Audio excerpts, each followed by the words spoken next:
ओम श्री गणेशाय नमः। हर हर महादेव। श्रावण माह महात्म्य का तीसरा अध्याय। श्रावण माह में की जाने वाली भगवान शिव की लक्ष्य पूजा का वर्णन। सनत कुमार बोले, हे भगवान, आपने श्रावण मासों का संक्षिप्त वर्णन किया है। हे स्वामिन, इससे हमारी तृप्ति नहीं हो रही है, अतः आप कृपा करके विस्तार से वर्णन करें, जिसे सुनकर हे सुरेश्वर मैं कृतकृत्य हो जाऊंगा।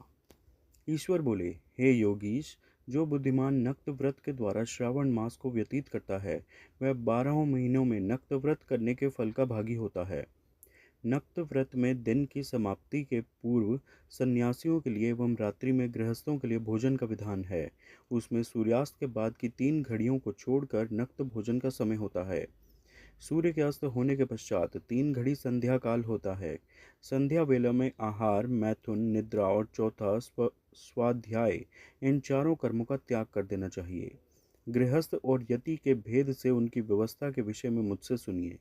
सूर्य के मंद पड़ जाने पर जब अपनी छाया अपने शरीर से दुगनी हो जाए, उस समय के भोजन को यति के लिए नक्त भोजन कहा गया है। रात्रि भोजन उनके लिए नक्त भोजन नहीं होता है।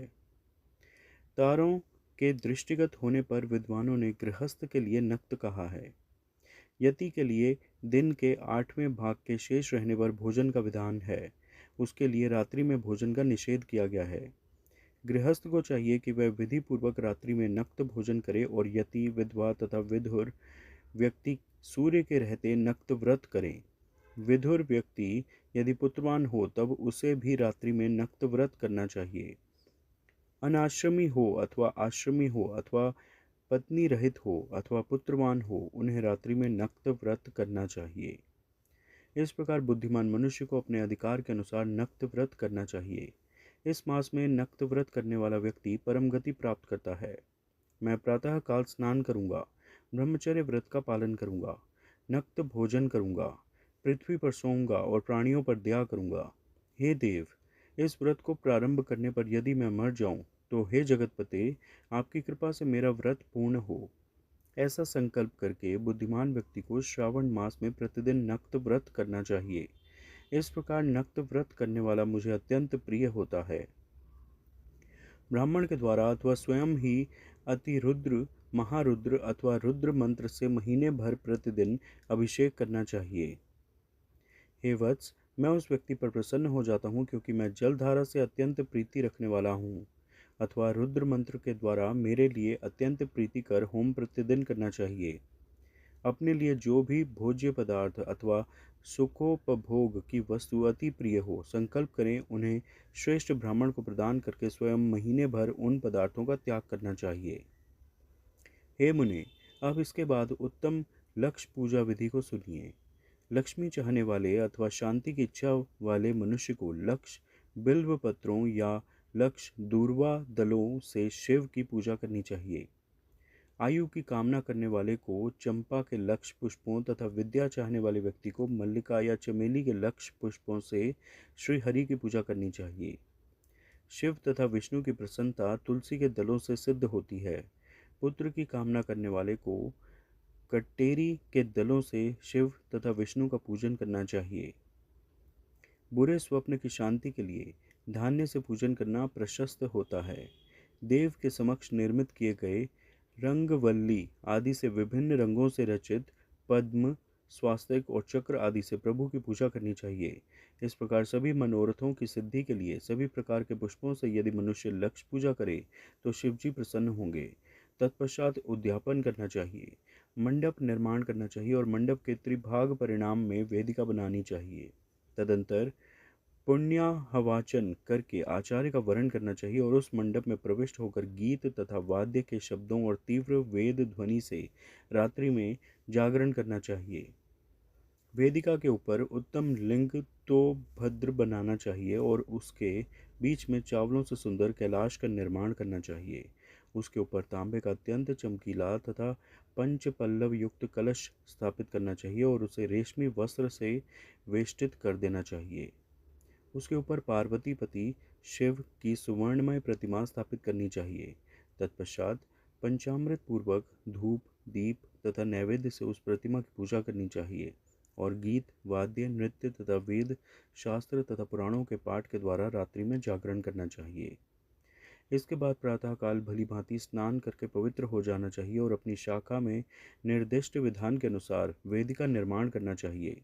तत्पश्चात मूल मंत्र से या गायत्री मंत्र से या शिव के सहस्त्र नामों के द्वारा तिल तथा घृत मिश्रित खीर से होम कराना चाहिए, अथवा जिस मंत्र से पूजा की गई है उसी से होम करके पूर्णाहुति डालनी चाहिए।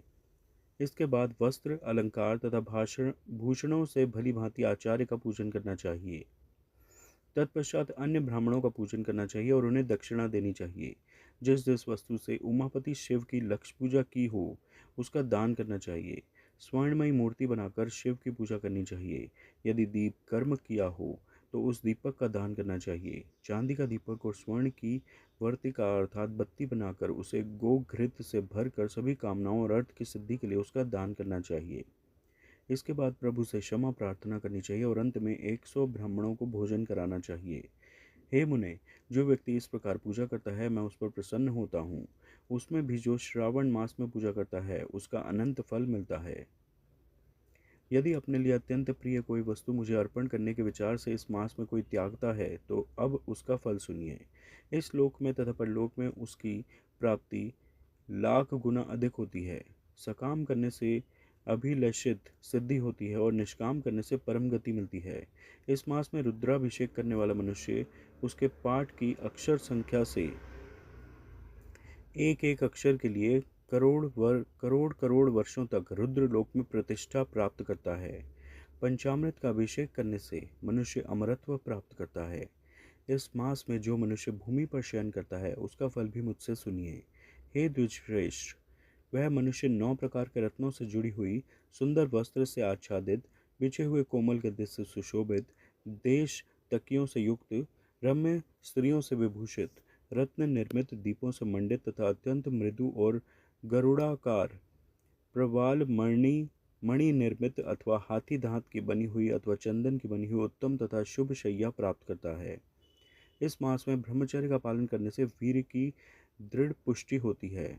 ओज, बल, शरीर की दृढ़ता और जो भी धर्म के विषय में उपकारक होते हैं वह सब उसे प्राप्त हो जाता है।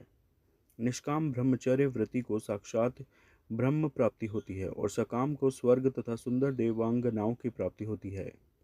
इस मास में दिन रात अथवा केवल दिन में अथवा भोजन के समय मौन व्रत धारण करने वाला भी महान वक्ता हो जाता है। व्रत के अंत में घंटा और पुस्तक का दान करना चाहिए। मौन व्रत के महात्म्य से मनुष्य सभी शास्त्रों में कुशल तथा वेद वेदांग में पारंगत हो जाता है तथा बुद्धि में बृहस्पति के समान हो जाता है। मौन धारण करने वाले का किसी से कलह नहीं होता, अतः मौन व्रत अत्यंत उत्कृष्ट है। इस प्रकार श्री स्कंद पुराण के अंतर्गत ईश्वर सनत कुमार संवाद में श्रावण मास महात्म्य में नक्त व्रत लक्ष्य पूजा भूमि शयन मौनादि व्रत कथन नामक तीसरा अध्याय पूर्ण हुआ। आप सब प्रेम से मेरे साथ बोलिए, हर हर महादेव, हर हर महादेव, हर हर महादेव। कृपया इस वीडियो को लाइक व शेयर करें व चैनल सब्सक्राइब करें। धन्यवाद। ओम नमः शिवाय।